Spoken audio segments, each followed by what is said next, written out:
He paid a debt he did not owe. I owed a debt I could not pay. I needed someone to wash my sins away. And now I sing a brand new song, Amazing Grace. All day long Christ Jesus paid a debt that I could never pay. Ek groet u vanoggend in die naam van God wat goed is. Ek groet die naam van Jesus wat God se goedheid hier kom uitleef het. Ek groet in die naam van die Gees van God wat ons goeie mense wil laat wees in hierdie wêreld. Kom ons bid saam.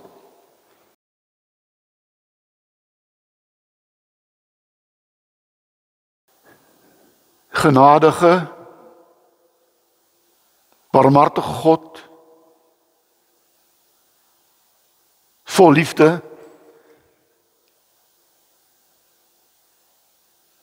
vol genade en vergifnis.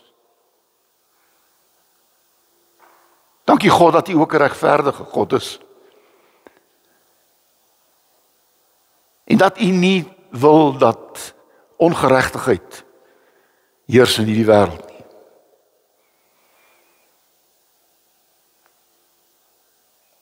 Dankie dat U woord nie twee tale praat nie. En dat U woord nie reg goed noem en goeie verkeerd noem nie. Maar dat ons kan veilig voel omdat U regverdig is.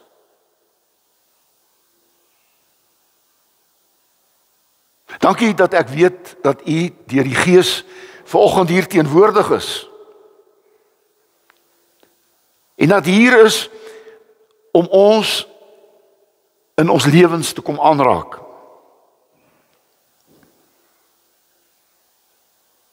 Here, ons het U teenwoordigheid so nodig. Ons het U aanraking so nodig. Ons het U woord so nodig. En daarom wil ons U loof en prys dat ons na U toe kan kom, net soos ons is.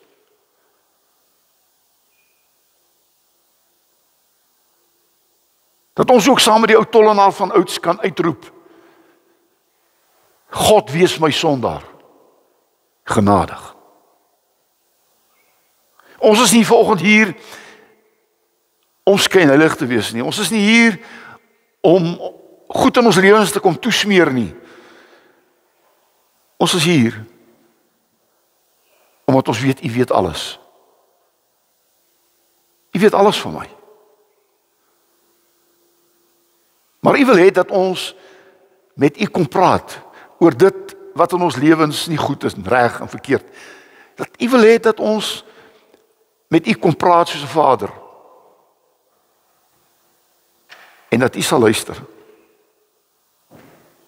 En daarom wil ons vanoggend kom bid. Heer, kom praat met my. In Jesus se naam. Amen. Here, kom praat met my. Here, kom praat met my. Die tema van volgende se boodskap gaan oor 3 goed. Skuldbrief, kwitansie en dan skuldvry. Hoor mooi. Skuldbrief, 'n kwitansie wat sê jy skuldvry.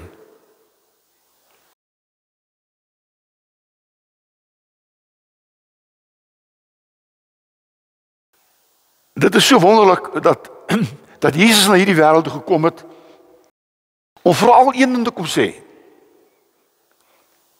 ek is lief vir sondaars. Hy sê ek het nie gekom vir hulle wat gesond is nie. Ek het gekom vir hulle wat siek is.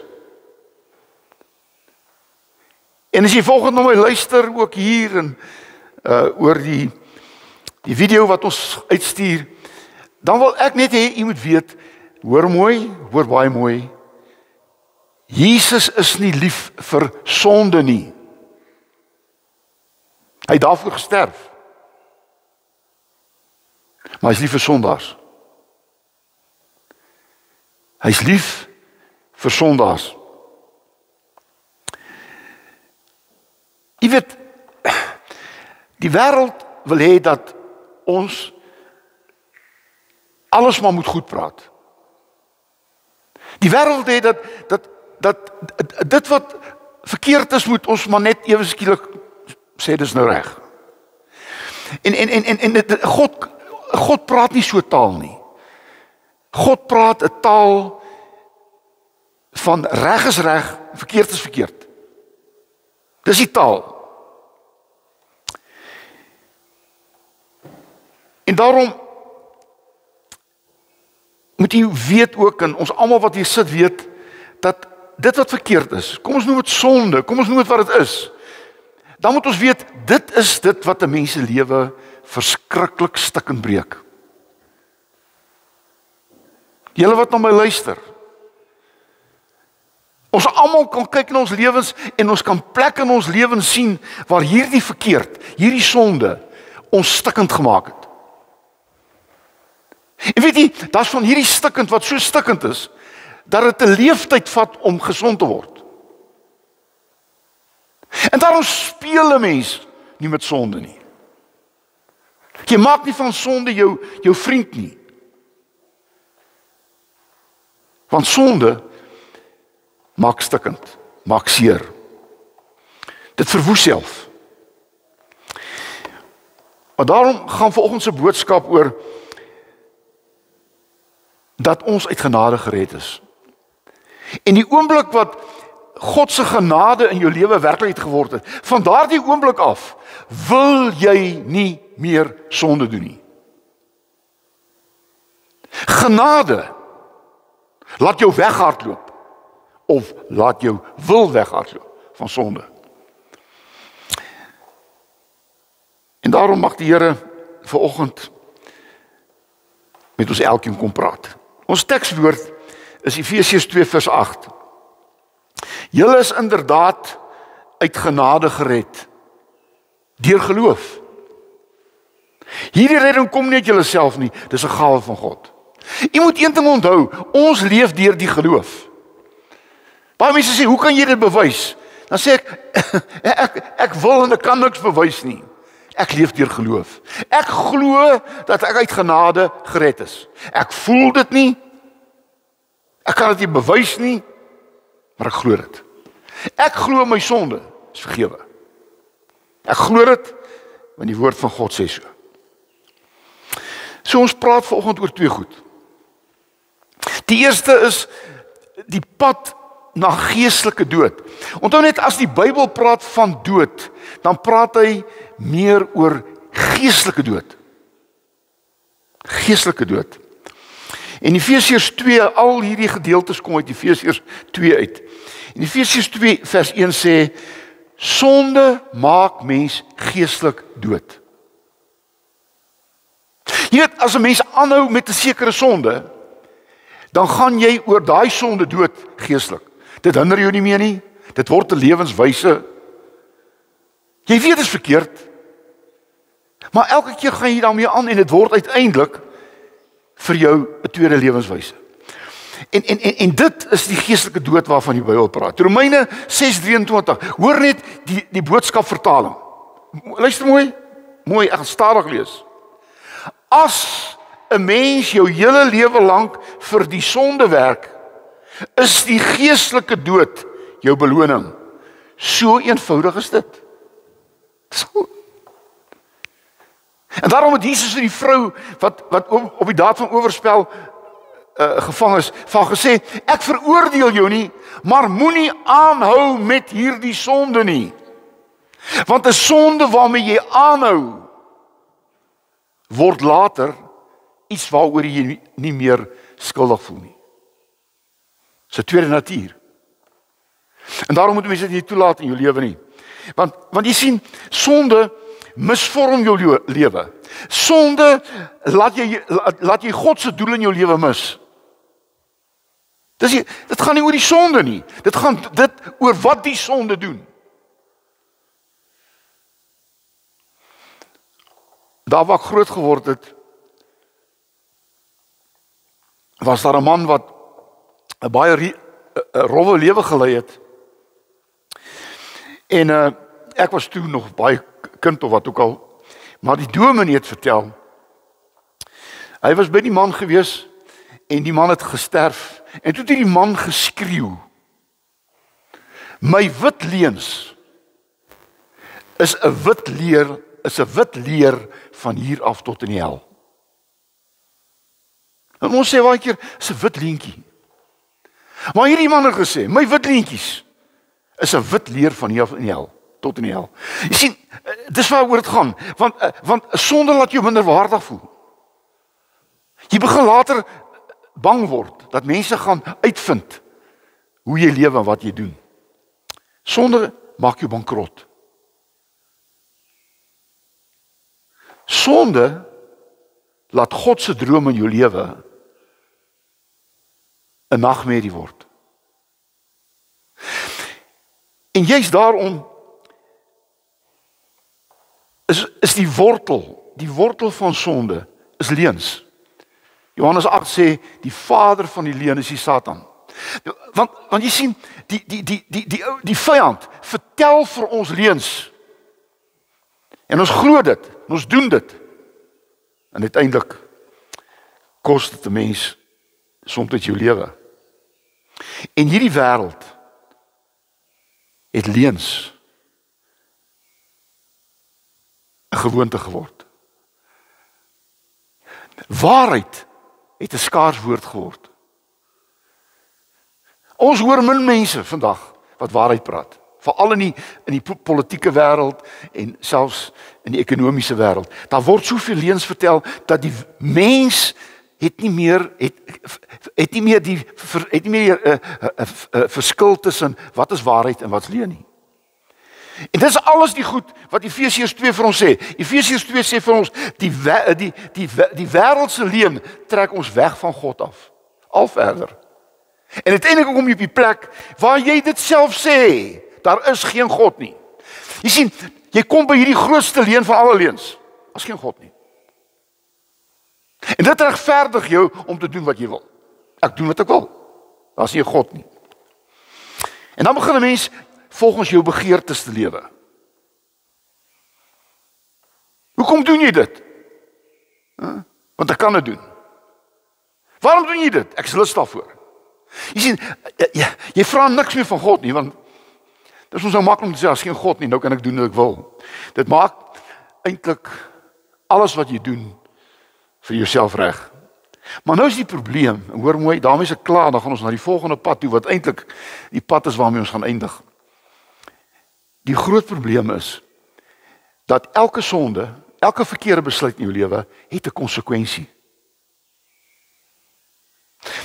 En daardie konsekwensie gaan jy voorbetaal.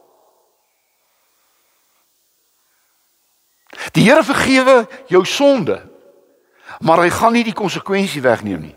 Want die konsekwensie sal jy moet dra.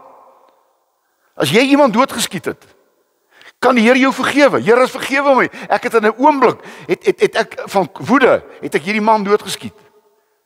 Maar die konsekwensie is hierdie man is dood en hy gaan nie weer lewendig word nie. En daai gedagte moet jy jou hele lewe lank mee saamdra. Konsekwensie. En daarom moet mens oppas, wat jy doen, gaan jy betaal. Dit wat jy doen, gaan jy voor betaal. En min mense dink daaraan. Ja, ek gaan vergewe word. Dis waar.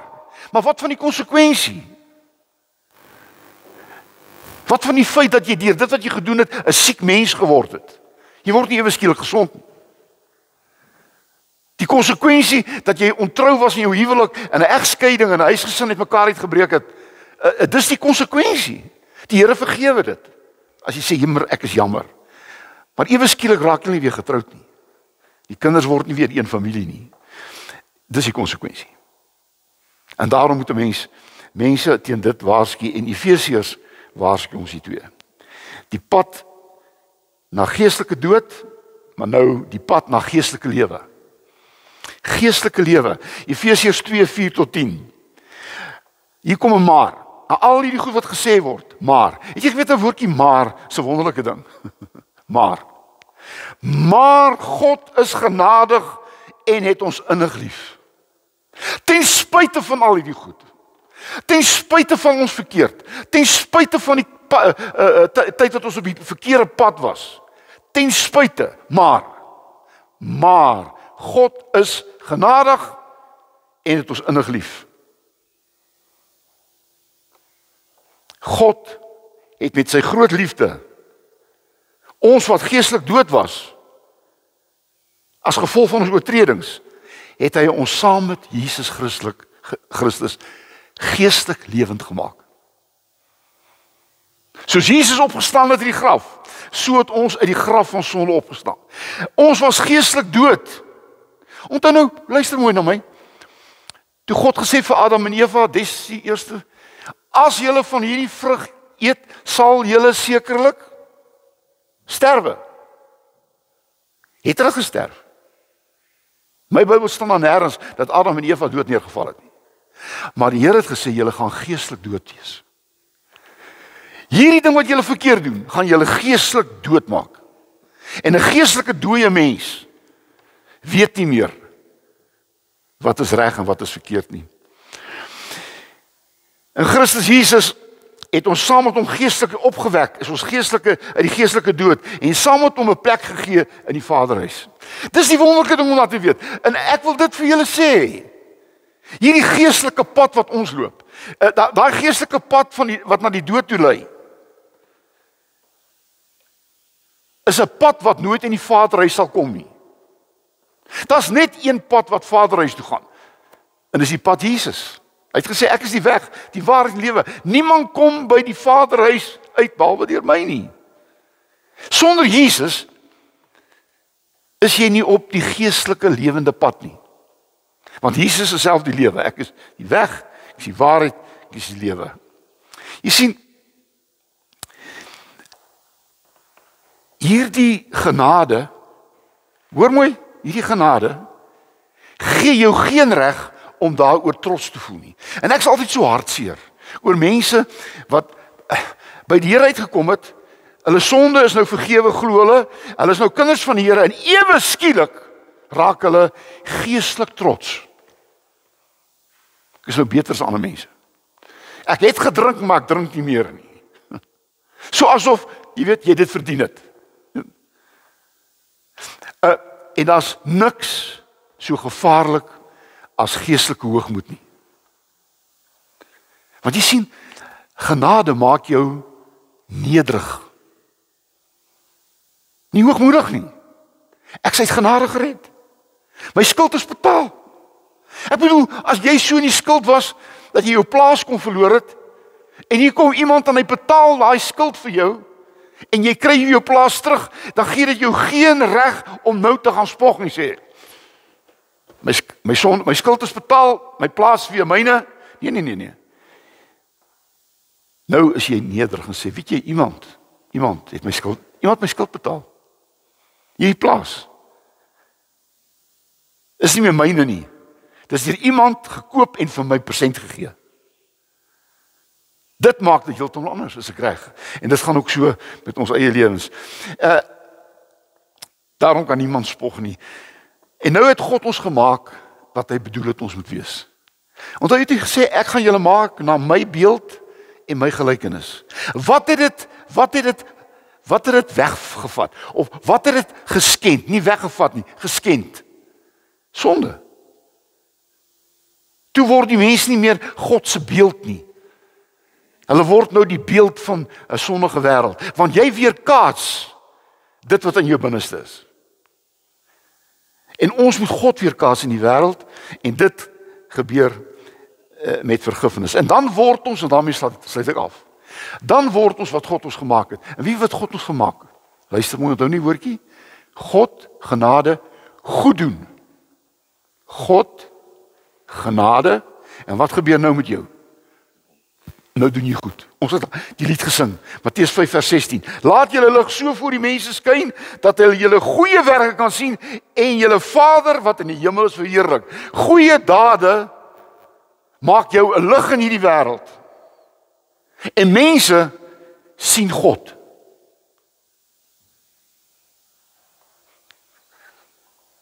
Galasiërs 6 vers 9 sê, laat ons dan nie moeg word om goed te doen nie, want as ons nie verslap nie, sal ons op die bestemde tyd ons oes insamel. Ons moet nie ophou om goed te doen nie.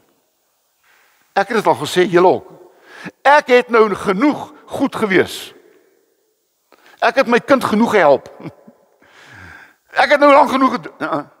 Daar staan, moenie moeg word om goed te doen nie. En ons sê partykeer, ja, ek doen goed en kyk wat maak hulle. Hulle moet staan vir wat hulle voorstaan. Ek sê nie, mense moet ons misbruik nie. Dit laat 'n mens nie toe nie. Dit staan nêrens in die Bybel nie. Moenie dat mense jou misbruik nie. Maar as jy vir mense goed is, en hulle begin beter word, en hulle probeer om nou 'n beter mens te word, en jy het iets daarmee te doen. Ek het nou nog gepraat hierso in ons omgewing, gepraat met 'n man en sy vrou, wat 'n klein swart seentjie op hulle plaas, het groot geword, en uiteindelik is hy by sy ouma gaan groot word, is 'n lang storie, en hulle het kontak met hom verloor, en by sy ouma het hy groot geword, en het in die skool waar hy was, het hy hoofseun geword, hierdie selfde ouetjie.